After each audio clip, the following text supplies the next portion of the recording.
What's going on, everyone? Welcome to Bourbon and Bullshit Podcast with some good friends, great drinks, and a little bit of BS. So grab a seat, pour up something neat, and welcome to the show.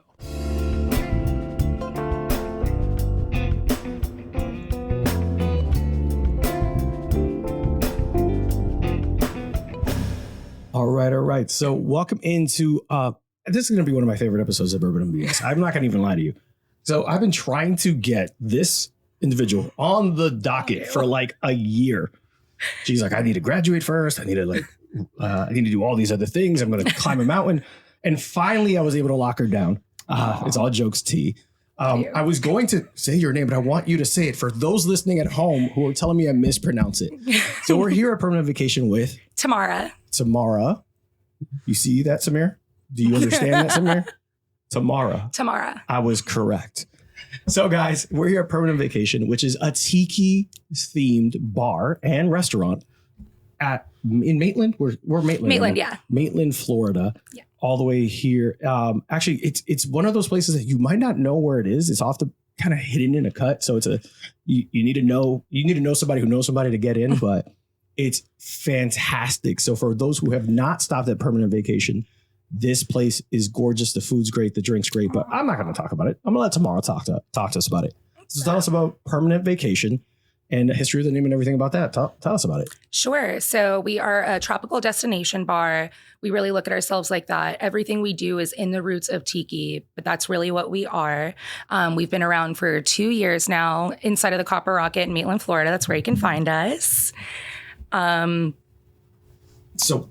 Permanent Vacation, where did the name come from? It seems like a really, I wish it was Permanent Vacation. Isn't that just live? I don't know. I'm not gonna go ahead. You tell me. So Permanent Vacation is kind of a euphemism for death, which is the ultimate form of escapism. But really, I think we focus on the vacation part of Permanent Vacation that really takes you away to this faraway place, like this romanticized, like South Pacific bar, and just takes you away from the reality and the hustle and bustle of just what's beneath that cave. Oh, that's so fair. Because if one thing we all need right now is a little bit of escapism, whether it's through alcohol or just saying I'm a little death here and there. But one of the things that you can notice, obviously, if you guys are watching at home on YouTube, is the really unique decor. It's really funky. Apparently, there's an actual human skull in the background, which I wanted to wait till the end, but I kind of need to know. Yeah. Like, how do we end up with a skull next to me? Am I going to get implicated for something? So, no.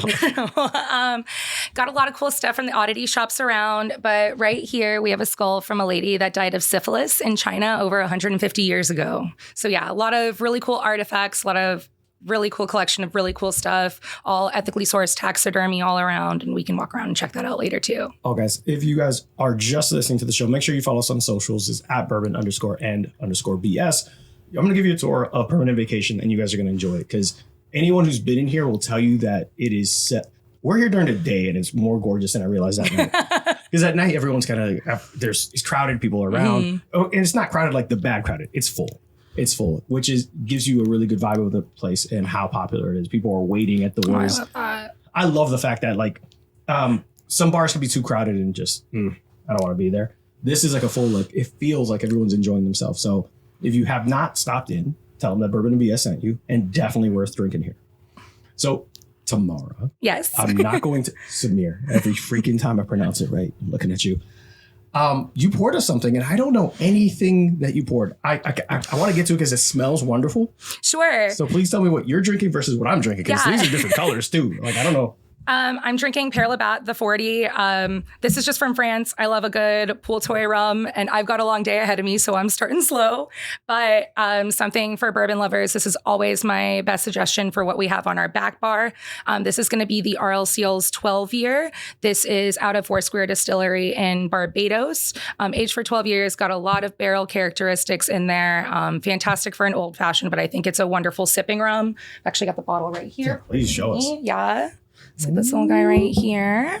This is gorgeous. This is a nice bottle. They make a 10-year too, but the 12's where it's at. That is a nice looking. Foursquare rum has been one of those rums that kind of suddenly for me popped up out of nowhere. Mm. So because I know like Dominican rums and I know all that, and as I got a little bit heavier into drinking, that you're 100% right. You're not the first person who told me like, oh, if you like whiskey, you're gonna like Foursquare. They do so many partnerships and all that stuff. Yeah, I was like, so many of theirs. And then Probitas is also done out of Foursquare. So complete opposite side of the spectrum for sure. Well, this is amazing. Well, thank you for sharing with us. And we're gonna drink this. And oh my God, that was scary. Cheers, Tamara. I'm like every single time, Samir. Try this out. Oh, that's fucking fantastic. This is a 92 proof. Oh my God, that's actually really, really good.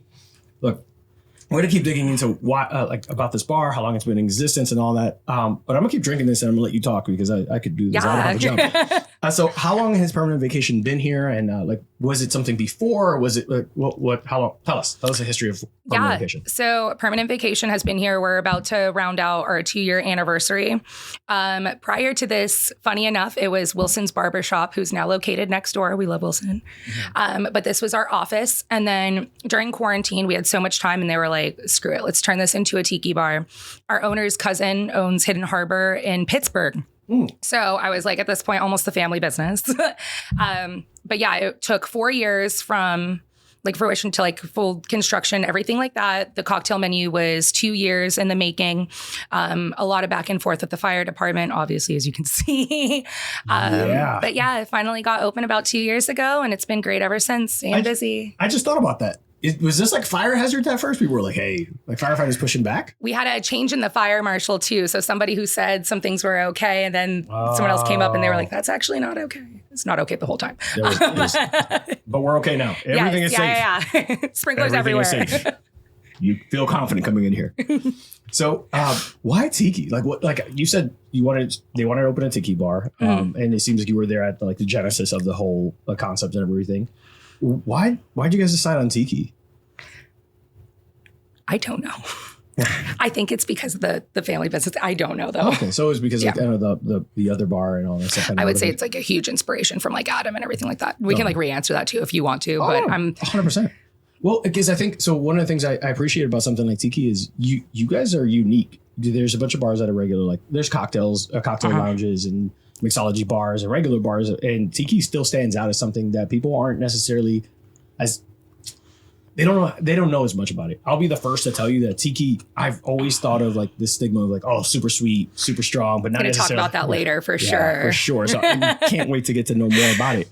But all right, so can you share what tiki is exactly, or at least some of the information about it? Sure. I feel like when we talk about tiki, the first thing we need to touch on is escapism and tiki's origins. So tiki, had its birth in the 1930s in California, well into what was the Great Depression. So escapism had a lot of allure at the time because it took people away from, like I said, the reality work into this romanticized Polynesian dream. And then through that, we've got Don the Beachcomber, who really was the first person to put spices together with citrus, Don's mix with the cinnamon and the grapefruit. And then also taking rums from different regions and putting them together in cocktails like we see in the Zombie. And then another pioneer to all this is Trader Vic, who was far, far ahead of his time and probably created what was America's first fusion restaurant concept, if we really talk about it. What was the restaurant's theme? I was the Polynesian theme. Okay. And so he had Hinky Dinks, which he opened up in 1934 in California, and then took a trip down to Cuba, really expanded himself into the tropics, into rum, came back, and then named it Trader Vic's. That's also awesome. How Trader Vic got his name was through his wife. It was a nickname because he would trade drinks for goods and services. I like him. Yeah. I like that plan. Don collected all his stuff and Trader Vic traded for his. That is so funny. I imagine hey, can you work on my AC? I got 2 bottles of rum for you. Sure. Got you. Easy. So tiki with escapism and everything, these fruity tropical flavors that kind of transport you to a different place, right? Regardless of what you got going on. In rums at that time were kind of the more accessible spirit, or why do you think rum was it, or at least Sure. So rum is made in over 200 countries, and there's so many ways to make rum, but really you just need a form of sugar, whether it's sugarcane juice, sugarcane, molasses, and sugar is found almost everywhere. And then That's very true. And you mentioned the drink the zombie. Like so those who don't know much about tiki but do know some like cocktail names, the zombie is one of those like really. I gotta put this. It will put you on your ass. Oh yeah, it will put you on your ass, and it's one of those that surprise you how strong they are too. Something about tiki drinks, they're sneaky for sure. Yeah, and if you guys ever get a chance to, some of these tiki restaurants and tiki bars, you guys do a very good job of putting like little skulls next to the strength of the drink because they're very unassuming. You might have something that's like, Captain's Grog. It's like, has like 3 skulls. It's like, oh, it's fine. Don't do that. It's fine. No, don't do that to yourself. Yeah, ours is laid out through a very cute like form of islands. We have our placebos, which are our non-alcoholics, then our calmatives, then onto our sedatives and our tranquilizers. And zombie lives there along with a rum barrel. Really? The zombie's in a tranquilizer? Yeah. Got it. I think I might be way better drinking than I thought. I'm like, God damn it. This whole semi-pro drinker thing, I'm taking it way too serious.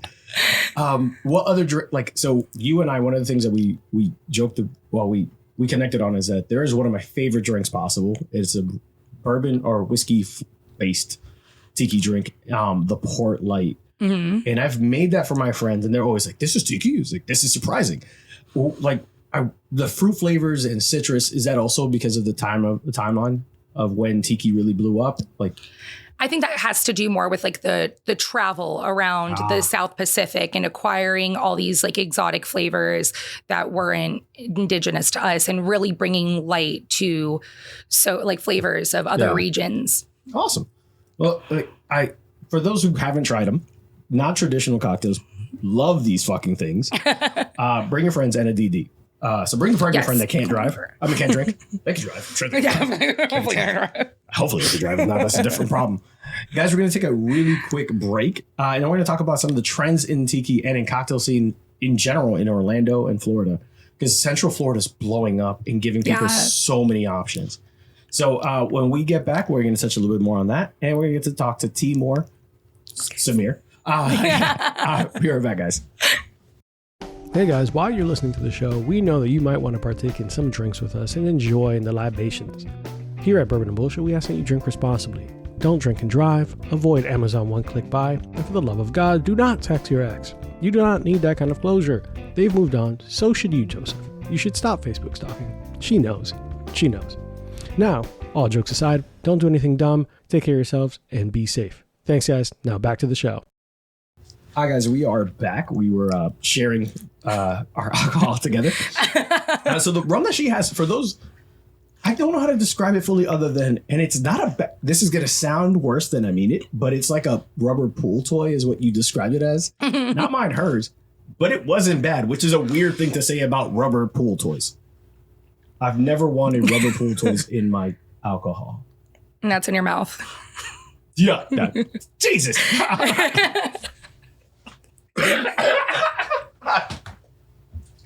I was not expecting that. T, you have been hanging out with the boys too long. I know. It's pause. It's boys game.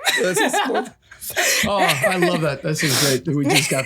It took Josh 2 hours to an hour and a half to make a dirty joke like that. By mistake. By mistake. So T's winning. T's winning in the grand scheme of things. All right, so guys, Josh from the Packwoods, who was recently on the show. No, for anyone listening at home, we had Josh from the Packwoods. It took him an hour for him to break one dirty joke, and he said, just started dying. Yeah, it was amazing. He's so professional. He is. Yeah, he is. All of you are. That's the truth. Believe it or not, for those who are listeners and have been following for a long time, part of the reason why I know T is because of the courtesy, Billy Maskers. And then Mitchell and everyone over there. But when you talk to them on this level when we're recording, you guys show up so professional. And so hey guys, and blah, blah, blah, blah, blah. Just very, and then have to get you drunk. And then by the time you guys get little litty. Maybe that's how you usually see me. I mean, to be fair, I get it. Look, she's super professional. Anyone listening at home, she's not ever drunk at work. I'm drunk at her work. So a little bit more about you. I want to kind of skip ahead because I want people to get to know you a little bit. Sure. And how'd you get into the cocktail industry or to just the service industry? Because I think, you're the highlight of today's episode, right? Oh. So tell me how you got into the industry and what you've been doing and all that. Sure. So I started out in the industry serving. I feel like most of us, I started at 18 because who doesn't love a quick buck? But then I got behind the bar when I was 21 and I started in beer. And that was really like my first love in the industry. The first time that I ever saw anything in this other than some quick money until I graduate and I'm off. I loved beer, got to learn under a couple really, really amazing mentors. And I feel like that really expanded me looking into my palate and how I feel about food and how I feel about drink and how it also makes me feel.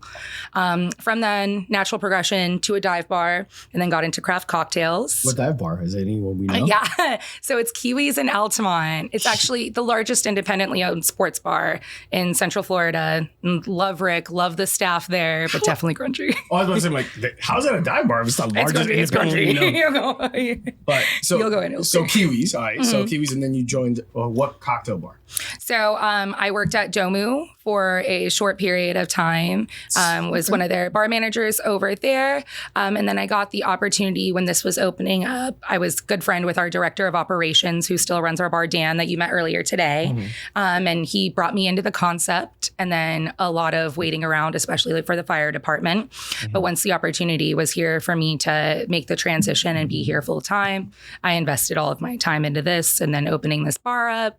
And then about a year and a half or so ago, I started with the Courtesy. And then so I've been with both places ever since. Couldn't be happier. That's dope. Why'd you end up going into the Courtesy? Was it something that you've always thought about or? Yeah. So one of my best friends, Emily, she used to work there. She was the token female. And then exactly, we were hiring for Nightmare. You know, Emily, she made the Belladonna. No, I know. But I'm like, I don't know the other female bartenders. It's just me now and just her then. Oh my, Billy, we got to talk about something. It's a male dominated field for sure. Like as we talk about trends, like once you do get to this level, it is male dominated, not a lot of like minorities we see really too. So I was like, definitely get the girlies and the minorities in there. I do believe though, like, I have started seeing an uptick in like female bartenders, bar managers, service industry, and like even like one of the things that we've done for the show is talk about women in distilling, or just in the just master distillers, or the Uncle Nearest is one of like the first the largest owned African American named whiskey in the world, and like their owner is a woman. Like I think that they're starting to see a trend in the right direction of all inclusivity and making sure that everyone's represented. Absolutely. Yeah. So you said that you did that and it was just kind of like you fell into it, or you've been wanting to go to the Courtesy?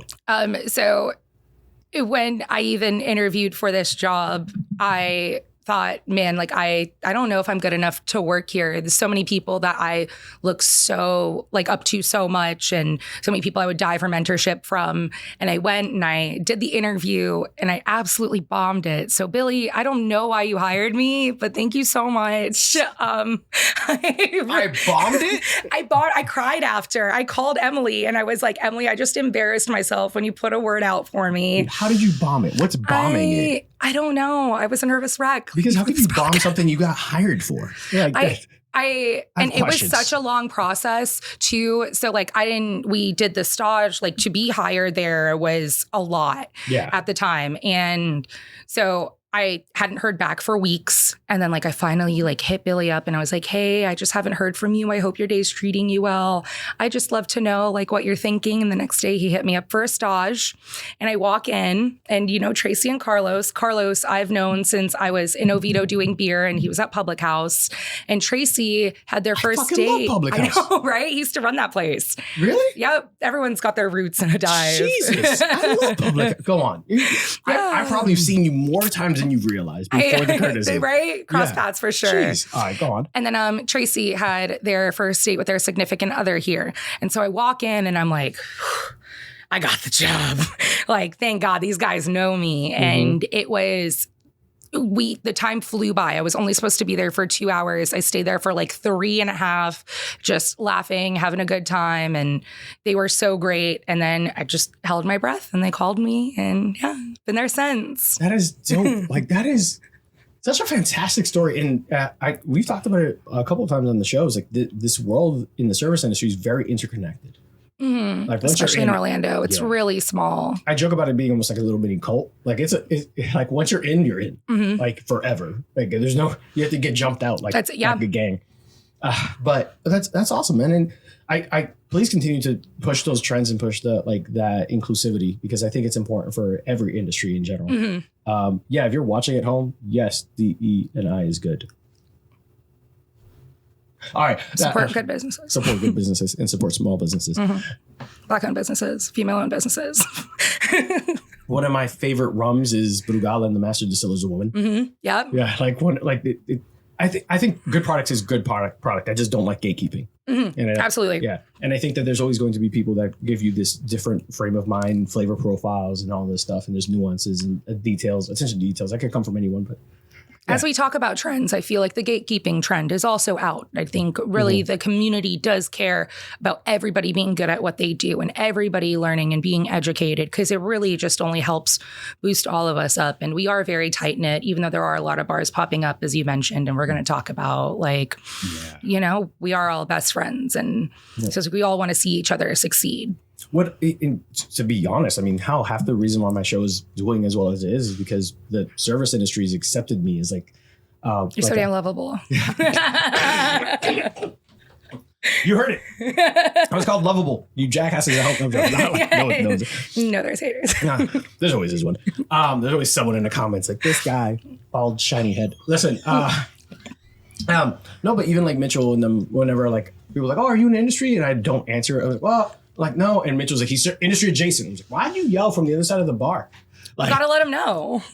And I appreciate it. Like, but it's funny because you guys, like, the service industry is so much of a brotherhood where people look out for each other. So even the people who show you love, your regulars, all that stuff, you guys are like, they're with me. They can sit with us. So I love that about you guys. And the way that you guys keep boosting each other up. Like, I've never sat with someone in the service industry and done an interview where they've spoken ill of anyone else in the industry. Even if I would never know if anyone disliked each other. It's always like, oh, they're doing some really good stuff over there. Oh, they're always doing this. Like, oh my God, they're so great. So there's like this unspoken brotherhood of like connectivity. And I think when I see people like Billy, Mitchell, you, everyone, and like that's the connection, Tim Bradstreet from / all of them, like you guys know each other, look out for each other, support each other, boost each other up, even when you guys technically are competing with each other. Like in some aspects, some of you are like close to each other. You're like, I want them to win too. There's plenty of ways to make it work. I think after you go to brunch at the porch, you come to / and then you come to the courtesy. Yep. And everyone's all good about it. They're like, oh, just let them know we sent you. Or you end up going at Fiddler's Green or something like that. So it's just cool to see that. And I love that. So we're going to keep pushing for you to do well and everyone else to do well. So we talked a little bit about trends and just in the cocktail industry. Like, what have you been seeing from someone who's been so heavily rooted into it? Sure. So something actually that Dan and I were talking about yesterday was non-additive spirits really becoming so important to like the consumer and then to bars.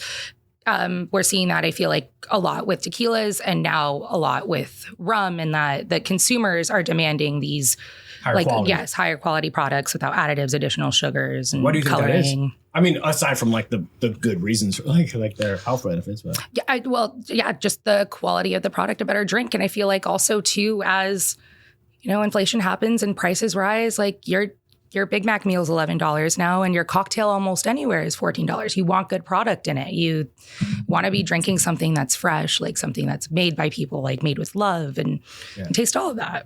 I like that. It's less of a headache.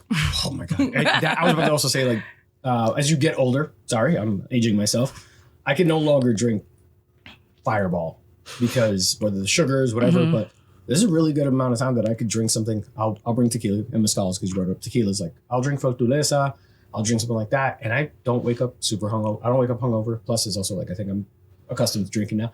But I can almost tell when I've drank something that isn't as good, or I can almost feel like it tastes like artificial. It's not as enjoyable. I'm not here.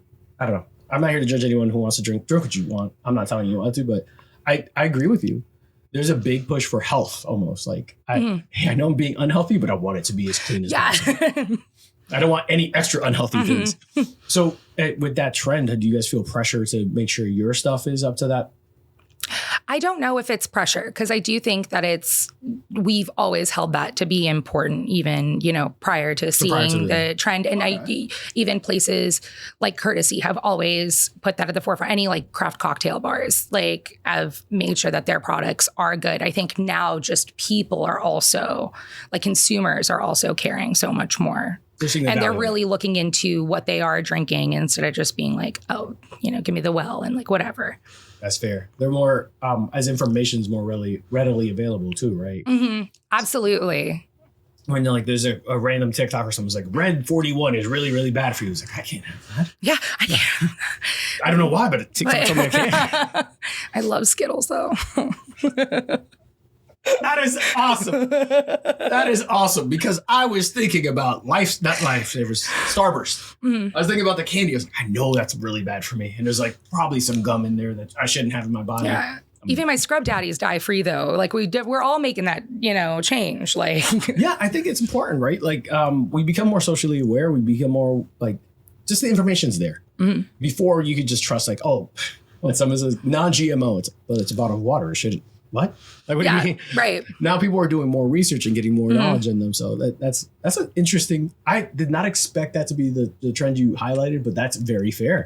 Because I don't get to see that side of it. I don't think as a consumer we do. Like, how often people are being specific. Are there, like, for someone who's looking for a rum or something that's going to fit into that like standard, what would you recommend? We have so much here. Definitely depends on what you're looking for in your rum, what kind of characteristics you want in your rum. And then that depends on like what region you're going to maybe go to. So there's much. I gave you too broad of a question. Yeah, I was like, made in over 200 different countries. I was like, there's so much. Even we could peel through half the back bar if we wanted to. If I was starting a home bar, what was the two rums, one white and one dark, that you would recommend for my starter bar at home? Ooh, white. I'm going to say Probitas from Foursquare. Mm-hmm. Dark, Worthy Park 109. Worthy Park 109. I've never heard of that. I'm going to buy one. I'm going to buy one. I'll give you some after this. Perfect. So back onto the kind of the topic of tiki, especially. Like, yeah.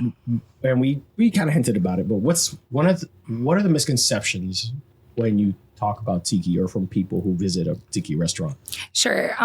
So the first thing we talked about was that tiki drinks are sweet. I think that tiki drinks in particular kind of can get put into a certain box, but there's so much there. There's so much that's spice forward or spirit forward and like boozy and citrusy. And there is sweet stuff out there and tropical stuff out there, but it's not maybe this box that everyone puts drinks into. Okay. And then something else we touched on earlier, but like the drinks are really just like one drop in the bucket of what really is tiki culture. Mm. So, yeah. That's fair. And we spoke about you having also a restaurant. Tell us about the food and like kind of what that looks like and you have a fantastic menu. And I'm not trying to sound like a fat ass. Everything on that menu is fucking amazing. Yes, we can curse here. Everything on the menu is like fucking amazing. And that going hand in hand, do you have to consider that when you're making your menu for your cocktails or anything like that? Are you like trying to make things partner? How is that going? I think for sure, like the cocktail menu and our food menu just go so well together. Our food menu really helps push like the image that we have here and exactly like that full like escapism, fully immersing. Because, if you were eating French fries and a hamburger, it just wouldn't feel the same, which they do great next door. You're not wrong though. Like it's if I have a giant pina colada or like a hurricane or something that's going to be tropical and fruit forward and all that, and I'm having chicken wings and fries, it's not going to feel right.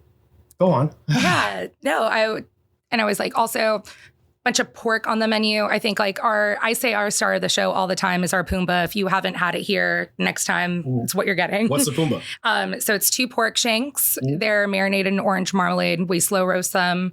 They're served with pina colada rice and kimchi, but definitely gives you that island vibe. They fall right off the bone. They're stellar. I'm such a fat boy. All I did was just get hungry. Jesus.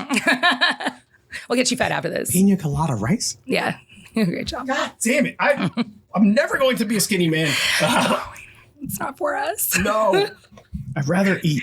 Every time someone's like, nothing tastes as good as skinny feels, like they haven't had they haven't had Polynesian food. Sucks to be you. I'm sorry that you've had poorly seasoned food in your life. Right. So a little bit, not to jump back and forth, but no, let's go. More about you and like what. So do you have other stuff going on? We had to wait until you were done with school. But, so what drove you to continue in this industry, even though I believe your major is not necessarily aligned with this industry? Yeah. So I got my degree in integrated business from UCF just this last December. So it can be. But yeah, it was like, it could be. I don't know if an entrepreneur is my dream exactly, but I love what I do. I love everything about what I do. This is my form of creativity. And the fact that I get to share it with people and get paid for it is crazy. Like, I have such a silly job. I put things in cups and I hand them to you and you drink them and I get to see you smile and it makes me happy. Also, like, I love hospitality. The way like making somebody happy makes me feel, I think is why like I still do this. I'm really passionate about what I do. I think this is so fun. I think we're also, as we talk about trends, seeing a huge emergence in the way that we see bartenders and we see service industry workers. Maybe quarantine brought that because everyone was stuck at home and they were like, damn, I really miss going out. But I think now people don't really look at it like, oh, this is not a real job or this is anything. People, almost like consumers, now come in and are intrigued by what we're doing and asking us questions like, exactly. And I was like, and that's so special because I get to, I think, be part like of this time where we see this huge rise in like really respecting the people that are providing these services too. And appreciating. Like I love everything that you fucking said. I can't even add to that. I think thanks, man. It's true though. Like you guys, so one of I'm an appreciative person. If anyone listens to the show, they might think I'm like always, I appreciate the people around me. I appreciate the memories and the three things that are always like a pin in a memory in life is food, alcohol, music. And every great memory in my life has never started with a salad. Never started with a salad. Started with drinks with friends or a meal with friends or a night of music and enjoying myself. And you guys provide that space in service industry, whether it's food or spirits. It's fucking little. If you need mental health, go see a therapist. But it's a little bit of therapy. It's like a little bit of therapy. We don't joke about it, but like I tell friends, like you guys are basically our therapists half the time. How many times it would be like a Tuesday night, someone sitting at the bar is like, let me tell you about my goddamn week. It's Tuesday, sir. Yeah. What happened? It's already been a week. Yeah. And you guys are the keeper of secrets and you're like sage-like wisdom and no judgment. You create a space where people can enjoy themselves, judgment-free, and fucking have a great drink or food. That should have been appreciated a long time ago. So fuck you guys for not appreciating them. Every Karen Thank you for in. appreciating us now. Yeah, thank you for appreciating them. I will yell at Karens. If you can't yell at Karens, I will yell at Karens. Just fuck you, Karens. I'm just saying. Yeah. I don't work here. I can say what I want. It's kind of true though. I do want to keep getting back into like the trends that we're seeing and the ground you're breaking and all this stuff. Sure. But we're gonna do the drink of the day soon because I think I know you have a busy day ahead of you. So I don't want to keep you too long. So you're just fine. We're gonna take we're gonna take another quick break. Yeah. Jump into the drink of the day, and I want to really talk to you about just kind of keeping everything fresh and new. You had a recent menu, breaking trends, and just kind of redefining things because one of my favorite books is Smuggler's Cove, right? There's a couple of tiki books that are really specific, and it's hard to kind of set yourself apart and still remaining true to the standards, right? So I want to talk to you about so many more things. I'm going to have you chug as much as I can and get all the secrets. Oh yeah, let's go. Guys, we will be right back. And hopefully by then she'll get drunk and start telling us about when she was 6, she killed a man. Okay, be right back. Sponsor of Bourbon and Bullshit, Big Bang Boom Collective is Orlando's burlesque and cabaret entertainment group, comprised of Midnight Fables Cabaret, Big Bang Boom Cabaret, and Foxy's Den. Follow us on Instagram at Big Bang Boom Collective, or join our VIP email list for info on upcoming shows by visiting www.bigbangboomcollective.com. Sure, yeah. I just gotta stick a little bit of juice into some bottles and then we'll get it done. Yeah, do that. Hell yeah. Hi guys, and we are back. So during the break, we recorded our drink of the day. It's So, see, tell us about the drink of the day. What inspired it? And I'm going to drink it because I get to. Go ahead. Sure. So our drink of the day is the Predator, which talked about inspired by the jungle bird. So Jeffrey Ong concocted this cocktail in the 1970s. And then we're also going to talk about tiki trends a little bit here too. But this is kind of towards tiki culture dying a little bit and disco kind of coming into the picture. So as this happened, this drink doesn't really get the recognition it deserves, kind of becomes lost after that. And then resurges back up in 1989 in the New Bartender's Guide. From there, Jeff Beachbum-Berry published it in his 2002 Intoxica. And that's where the jungle bird really gets its time to shine and get to be embraced. And this kind of comes along with the cocktail renaissance and what I think we are now seeing is the resurgence of tiki culture. The cocktail renaissance. Tell me more about that. Because I've heard you're one of 3 people who've told me that is exact kind of like the cocktail renaissance happened. What was that about? Sure. I think it's just about moving away from either like a single liquor mixer or like RTDs or what we already had before, which was more than just the old fashioned and the bee's knees, which are all amazing and we have nothing without them. But getting to something more than that in cocktail renaissance, like infusing things and, milk now washing. What we see, like, yeah, exactly. Fat washing, milk punches, all of that. This is fucking amazing. Have the Predator. If you come to Permanent Vacation, have the Predator. It's an amazing drink. Jungle Bird's one of my favorite drinks when I started breaking a little into tiki, but geez, this is fucking good. Yeah. I'm about to be drunk. We'll keep feeding you here. You know how it goes here. Yes. So as we're talking about this, and I think that's a perfect segue, we talk about the traditional tiki cocktails. How do you keep those kind of honoring the traditions but still making things your own and doing all that? Like what goes into that process and how do you keep it exciting? Yeah, firstly, just like a lot of thoughtfulness. People say this all the time, like what grows together goes together. So regionally, like working with different products that grow together. Also, I think bringing appreciation to ingredients that aren't seen here as much in the States. I think that tiki holds a lot of that on their shoulders because we have a responsibility to make sure that we are doing right by the cultures we are celebrating. That's fair. I think that makes sense. Here at Permanent Vacation, you also do thematic. Like you just recently had a Mardi Gras menu, which I thought I missed it because I was out of town. But tell me, like, what did you put on that, and how is that different from? Sure. So we're always keeping how do you tie Mardi Gras to tiki?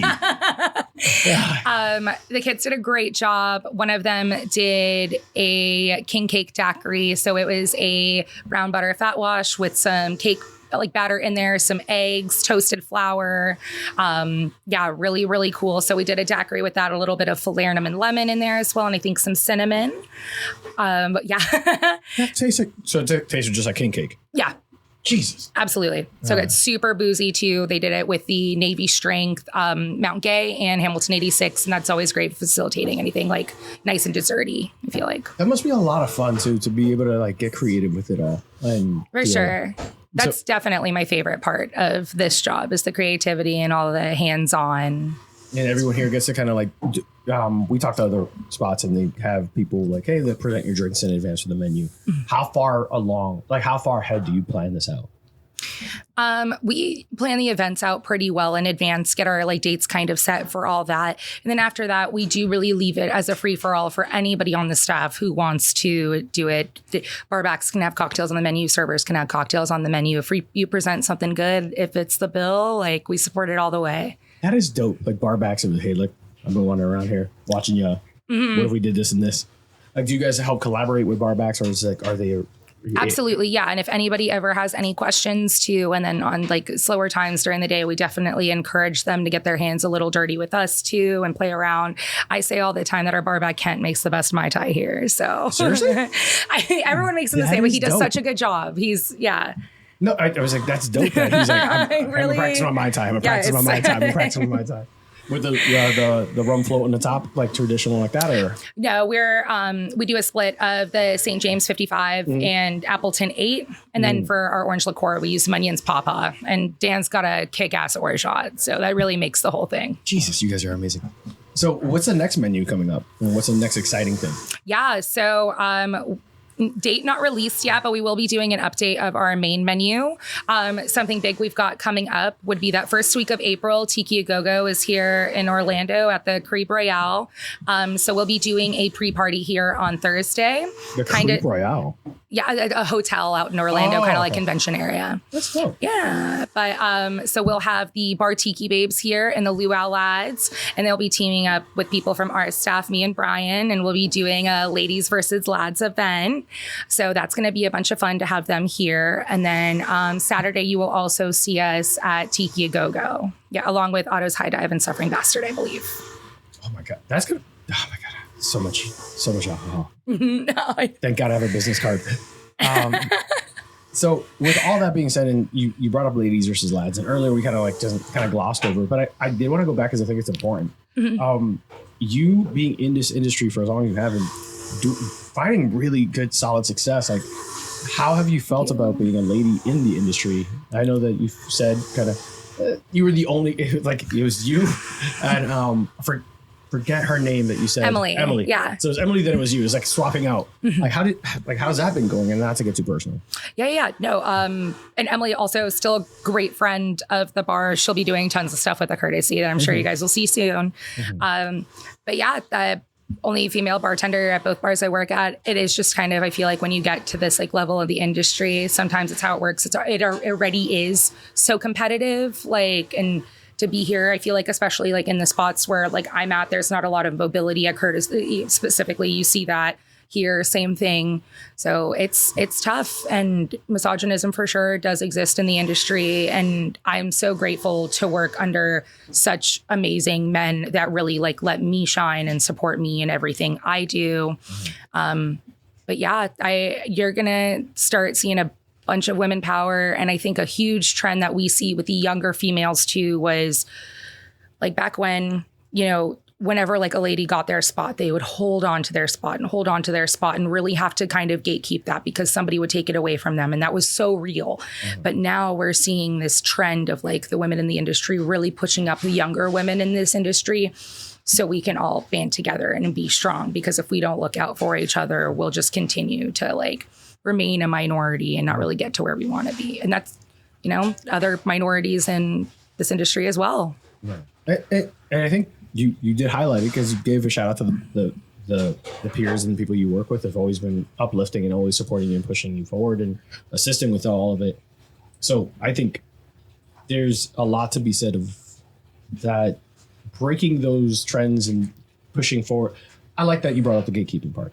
Because you're right. There's unfortunately, depending on the industries, just in general, I think I'll speak about my previous company. Like you were either in the cool kids group or not. And I'll just I'll put it to that. Because we can get into all the politics of it all and all that stuff, but I'll put it to that. It's like you be part of the people who were at the table, or you could be on the outside looking in. Yeah. And there was a good amount of time when someone who looked like me was at the table and it was like, hey, I'm sorry, it took me way too long to get up here to give you my seat up. And it's like, okay. But you could help. But you could help the rest of us. So, and it's an uncomfortable conversation. And then, we're here for like drinks and all that. But I think it's part of the drinking aspects, right? You get to have good conversations. So I'm going to push it. So there have been times where I think that it's important to be that advocate, right? Get a seat at the table so you can let someone else in, whether you have to play the game a little bit or not. Absolutely. Get your seat at the fucking table. Because if you don't, you're never going to get there. No one else will. But if I'm going to eat, my homies are going to eat too. Exactly. And even if all I do is kick open the door, take all the hits, take all that shit, I'd rather kick the door open if I could be destroyed and then all my friends could get there. So I love the fact that you are willing to like push through this very obviously male dominated industry. And I'll say it because you can't. I love you boys. No. It is nothing but love for them. For sure. No, I will say it blatantly. If a person's a piece of shit, guy or lady, or however you identify, you're a piece of shit. You're surrounded by fantastic people. At least the people I've seen. So I don't know if there's someone in the background who sucks. You tell me and I'll tell them to go fuck off. Yeah, but all the people you've been around, like they're pretty awesome. And you've had some great great people. So I'm glad that you're given that space to be creative and have fun with it. So shouts to Billy, who even though you think I'm saying about you supposedly bombing your interview and all that, but I think that's awesome. And I hope that you keep pushing that forward, and I'll support it however we can. Yeah, thank you so much. Even on my worst days, I'll be like, what if I just leave this industry and this is, all I did and I didn't do anything else? And they were like, people will remember you for the things you did for women. And so I hold on to that every day. And that's so important to me. I'm going to tear up talking about it. The things you did for women, but the things you did for your patrons. Thank you. Like people will remember that shit. People remember what you did here. People remember what you did at the courtesy. People remember their interactions. I don't go to a bar because of the name on it. I go to the bar or I go to a place because of the people inside of it and how you guys made me feel. I got engaged at at the courtesy. Wasn't because it's a nice venue, like a beautiful venue. It is, but it's because of the people inside. So people are going to remember you regardless. Yeah. You can never bartend again. And I promise you, they're going to be like, I remember Tamara. Samir. Fucking Samir. God damn it, Samir. You like you did this with your goddamn mind. But no, be proud of yourself. Thanks. Because I know I'm going to say it because it's one of the phrases I like joking about. Someone's going to be uncomfortable when they're reading this. I don't care. This is my show. Do what you want. You should be uncomfortable. The important growth is through being uncomfortable. Having to work twice as hard for half as much is a bitch. But it's unfortunately what some of us deal with. You're going to have to prove it twice as hard. Like, when you make a mistake, it's seen as a different light. When you make something success, it's because someone else helped you. Like, that sucks. And I don't want to make you, if you want me to stop. No, not at all. I'm looking back on things in my life and things that I have said, and they're like, no, this person didn't do this for you. You did this for you. Exactly. And it's making me almost look like introspectively because it's so hard for me to step out of myself sometimes and like see all that. Bro, you did it. No one else was cutting this fruit. No one was massaging. No one was taking that interview that you felt that you bombed, but you still got the job. I'm going to keep reminding you that you didn't bomb it because you got the job. Ask Billy about it. It's fine. He already had 2 interviews. He doesn't need another one. You're right. Exactly. He doesn't get another one to talk about. No, but like you did it. You did the work. You did the effort. You went to school full time. You held down 2 jobs. Thanks, you busted your ass, and then you're here. Fucking applaud yourself. Pat yourself on the back. God damn. If you're not gonna be your homie, I will. Fuck. But you're starting to see but you're right though. I think that there's a lot of the trend that you're seeing it go in a positive direction. We talked about Fawn Weaver. We talked about there are other like master distillers and women-owned brands and all this. Jeff DeCreed is one of these master distillers in a woman-owned, operated, and founded whiskey brand. Then we talk about one of my Five Springs bourbon. Like there's just starting to come up. Kasama, Lagratona, I love that. Oh, Lagratona is such fucking good tequila. If you don't, Lagratona. You take anything from this podcast, it's is this. An unassuming green bottle, looks plain, better than half the shit you guys are drinking. Yeah. Swing top gas. Like drink Lagratona. Fuck me, man. That's such a good bottle. Like, I'm about to see if I can reach out to Lagratona. And like, I think recently a good friend of mine also got me a bottle from 10th Ward Co. It's a woman owned and operated whiskey distillery out in Maryland. Oh, yeah. I'm not familiar with that. 10th Ward Distilling Company. And their story is pretty cool too. And I'd love to see it. I love seeing diversity of thought. There's something more. It's a black owned and operated distillery out here in Florida. And I like to see people break these boundaries and get into things that they haven't before. I'll be vulnerable for a second. I'm in a podcast called Bourbon and Bullshit. Bourbon's not really a Dominican thing. Mm-hmm. Like it's not something that goes synonymous with being Dominican. So there's sometimes where like I get into uncomfortable conversations with people when they're like, "Hey, so you drink bourbon?" I was like, "We're not going to do this, man. We're not going to do this." Or people will make rude comments. It's like, you don't know anything. It's like, anyone with Google can. But yeah, I guess not. I guess I don't know enough. Cool. But that's why you do this stuff too, though, is to continue to educate yourself. And aren't we all always learning every day? And if you're not, then what's the purpose? Yeah. Did you feel pressure that you had to always be above what the expectation was when you were coming up?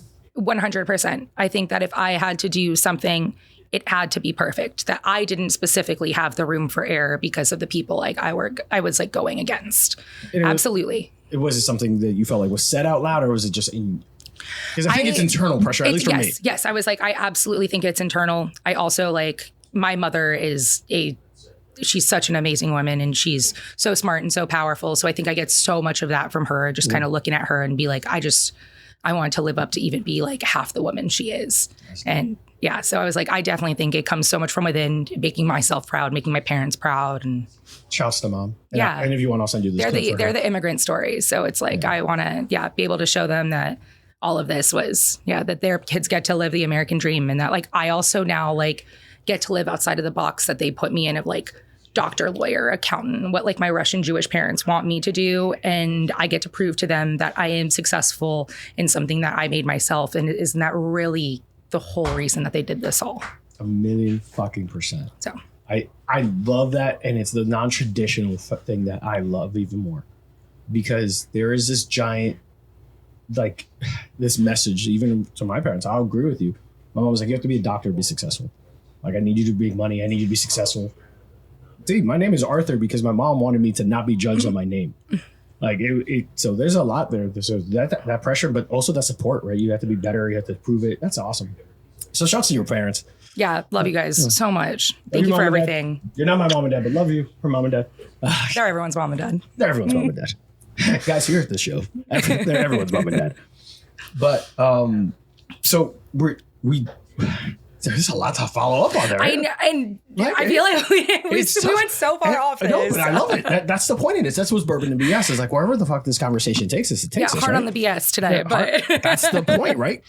And like I just think it's dope that you are able to have that space, able to keep pushing people forward, and have that motivation and always be better. How like I think that seeing also that pressure that our parents went through, like, especially if they're immigrant parents, like being able to realize like they fucking damn near killed themselves to get here. Yeah. To give me an opportunity to do what the fuck I'm passionate about. You get to do something you love. There are people who I'm just gonna fucking do status quo, check some boxes, do some spreadsheets, and hate my life. You went against convention where everyone's expecting you to be a certain kind of way. You get into an industry that you weren't represented. You're killing it. Thanks, You're man. young in it, and you went to school it. So I'm gonna fucking give you all your flowers wherever I can. Oh. All right, so we're gonna go a little less serious, but key message: do what the fuck you believe in, do it well, and fuck what anyone thinks. Money, all this stuff will come. It's all whatever. Yeah, do what you love, and you'll make the money then. So we are getting to the funny story that you said you couldn't really figure out a story for. How you still feeling like you can't get one for In the Weeds? I don't know. It's not a big deal. We ask everyone, which means either you are super zoned in, because there are those people, right? Like when it gets crazy, people will find like I like busy. I have ADHD, so if I'm ever not moving, I feel like something's wrong. So there are people that when it gets crazy and hectic, they just fucking zone in and lock in and go. So that's how easily You heard him say it earlier. The T stands for type A. So he's like, we are not fucking up. We are being our best. She thinks about Denzel Washington and Remembrance Titans. Everything. Perfection. We run perfection. Water's full. Plates off tables. That person has been waiting for 13 seconds. Has someone said hi to her? That's you right. Right the fuck now. Yeah, exactly. Table touched this whole room. Oh, I love that. Oh, God, that's so awesome. So, no, in the really neat story. As we're wrapping up, because I know today's about to be a long day for you. Yeah. What I like asking everyone in the service industry, what's your deathbed cocktail? A Pina Verde. Man, it's perfect. Pina Verde. Yeah. What's a Pina Verde? So it's going to essentially be like a chartreuse pina colada. So a little bit of lime, pineapple, cream of coconut, and chartreuse. There she is. Like do a little Ango topper, but it's tropical, it's creamy, it's tiki, but it's also like bitter and herbal. It's perfect. Any time of the year, no matter what season, no matter what weather. What was the first one you had? Pina Verde. My first one I had was actually downtown at the Courtesy. I promise you I'm not trying to do this on purpose, but you keep going back to I swear I wasn't expecting this question. Everyone at the Courtesy is like, Arthur just works here. That's it. Arthur just works here. They need to get you on the payroll. Yeah. Shit. You heard it. Yeah. I'll just accept bottles. So and that was even before really being into craft cocktails. Yeah. And that night you just it was on the menu. Tell me about how that went down. And honestly, like I feel like slipped my mind almost that the drink like existed until I kind of got back here.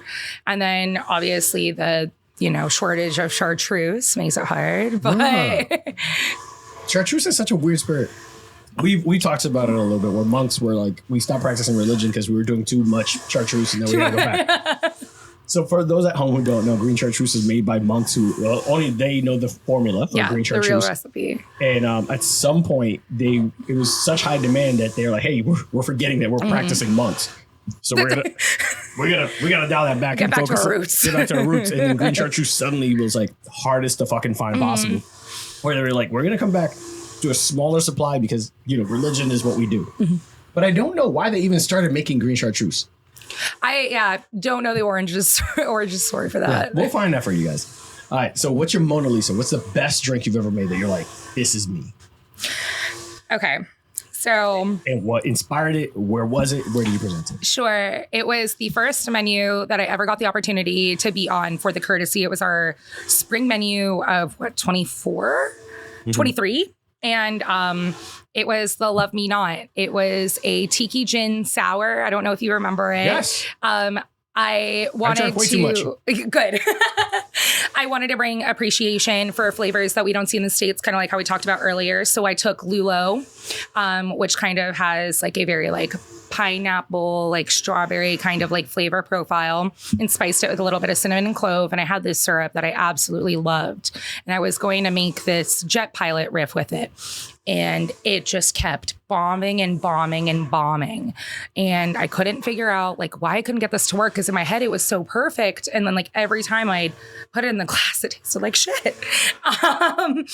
And I like couldn't get out of my head about it. And I kind of took a step back, and Billy was like, why don't you rethink your concept, maybe add this, and then like kind of step back. And it ended up turning into the gin Peychaud's aperitivo, like gin sour that it was, and like topped it with a little lemon basil oil. I'm so proud of that drink. I think it was the best seller of that menu. But the biggest thing I think it taught me was to sometimes like step outside of myself and don't like die so hard to my concept, because I had something amazing. It was just untapped. And so really helped pull myself out there, and really helped, I feel like, teach me a lesson about myself and expand me as a bartender. Yeah, workshop it, and like kind of, it's always good to get the macro versus the micro look or something. It's good shit. Yeah. All right. And so 2 questions still left. Yes. All right. So one is, what is the drink you would make you the person you love the most in life? And who is that person? So you get to pick one favorite parent. You can't pick both. Okay. I'm going to pick my best friend. Sorry, Mom and Dad and Greg. You already got your shout out. Yes. But my best friend, Chantel, she's been my best friend for 22 years, ever since 2nd grade, since we were 8. So this cocktail is going to be for her. She loves passion fruit. Every time she comes in here, she asks me for a passion fruit daiquiri. So just a nice neutral white rum, some passion fruit, honey, lemon, and lime. Really easy. She's been your best friend for how long? 22 years. Really? Yeah. That is a long. That's good. Really long. Yeah. Shit. And to go through all of like the motions of life and still continue to like grow together and everything like that. Just really special that we never really like drifted apart. That's awesome, man. Yeah. I love that. Love you so much, Doodle. Doodle. Hi, Chantal. Doodle. That is such a great nickname. Oh my God. I can't wait till she sees this. Yeah, we're just sending. Shouts to Doodle. Yeah. That's such a ridiculous. And what is your least favorite cocktail to ever make? We talked about it at the bar a little bit. I'll give you a little time.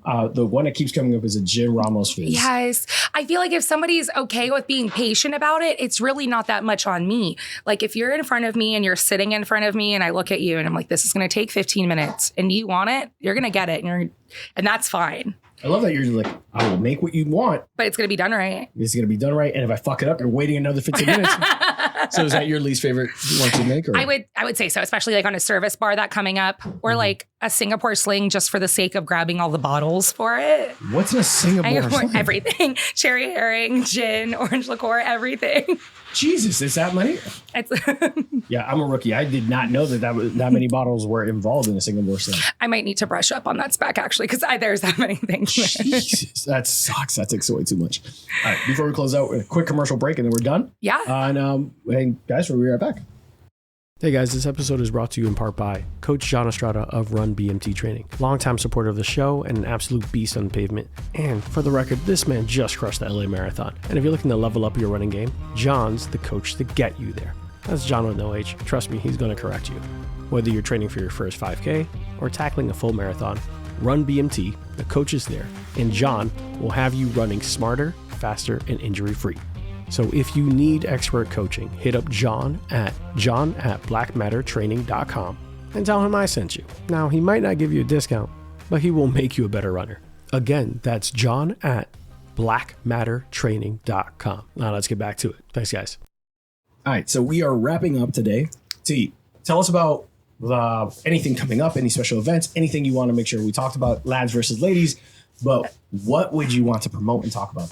I was like, definitely come see us for the Tiki Go pre-party here at Permanent Vacation. It's like, that's going to be a lot of fun. Have people coming all around from the state to come out and do this with us. So it's like, it's going to be really cool. No reservations, open format, just come on through. Courtesy, I was like, Nick and I will be running a special Sunday menu for service industry that will be. I saw that. Sunday service. What inspired that? We getting some business to the door on Sunday. I was enjoying me being there for service industry. Couple rotating cocktails, a rotating daiquiri every week that Nick and I will be kind of coming up with on the spot, and a huge Boilermaker pairing menu that we put together. So some like aquavit and ciders, and it was like, and showcasing. Explain Boilermakers for people who don't know. Yeah, shot in a wash, shot in a beer. There we go. Yeah. Yeah, no, keep going because I was like, that's pretty much it for us there. And then here, we're always doing something seasonal. I was like, keep up with our Instagram. That's where you'll find everything Permanent Vacation. That's going to be at Permanent Vacation FL. Always do something for the holidays. Did something for Mardi Gras, like he said. Did something for Valentine's Day. Constantly have guest shifts coming up, bar takeovers, all that. So just stay tuned on our social media. That's the best way to find out anything about us. Dope. Well, guys, if you stop at Permanent Vacation, tell T that I sent you, and tell Samir how to pronounce her name. And but if you like what we're doing, please show love to the people who show us love. Tiki's a very fun, unique spot, like just a concept in general. I love the escapism thing. It does very much when you're in here at night, which our current video isn't doing it justice, but when you come here at night, it really does take you somewhere else. It puts you in the perfect surroundings. It gives you that feel. It's warm, intimate, and the food's fucking awesome. Just thanks, man. don't sleep on the food here because it is over the top. But make sure that you're liking, subscribing, following Permanent Vacation on Instagram and all socials. And anyone who's loving and enjoying what we're doing in the show, which I hope you are because you got all the way to the end. Otherwise, you're a glutton for punishment. And either way, leave me a 5-star review. If you're not enjoying it, that's weird that you're here. You're just out here to hate. What the weirdo. At Bourbon_and_BS. For those who don't know, there's probably going to be a soft rebrand coming up because of the curse words. And I'll get into the weeds of it later. But bullshit. Yeah, exactly. that part. Apparently, hey guys, I would love to work with you, but the word BS and whatever. And we do so many cocktails, so it makes sense, right? It's like a PG-13 bad word. It's not even real. Yeah, but if you do bourbon, when you say bourbon and BS, people think it's just brown water. They don't think that I will come here and enjoy rums and I will enjoy Viscal. So no one puts baby in a corner. So yeah, we won't let them, baby. I lost my voice in New York, and it's been a bitch to get it back. So we're gonna keep working on it. But every time she throws me off, I was like, "Oh God, I wasn't expecting that." All right, guys. So make sure that you're subscribing and liking, giving a 5-star review, share with everyone, share with your enemies too. If you're gonna text your ex, text her a link of this. Not the UM text. Take care of yourselves. Drive safe, and bye, guys. Thank you so much. Hey guys, today's episode is brought to you by Burn, Termite, and Pest Control. I first met Joe Byrne on Full Frontal Nerdy Show and decided to give his company a try. They have been the best pest service I've ever had. From flexible scheduling, attention to detail, fair pricing, and everything you love about a small business, I highly recommend Joe Byrne and Byrne Termite and Pest Control. It's a family-owned and operated business with over 30 years of experience in termite and pest. You can reach Byrne Termite and Pest Control at 321-297-7985. Once again, 321-297-7985. And let them know Bourbon and Bullshit sent you. Thanks, guys. See you next time.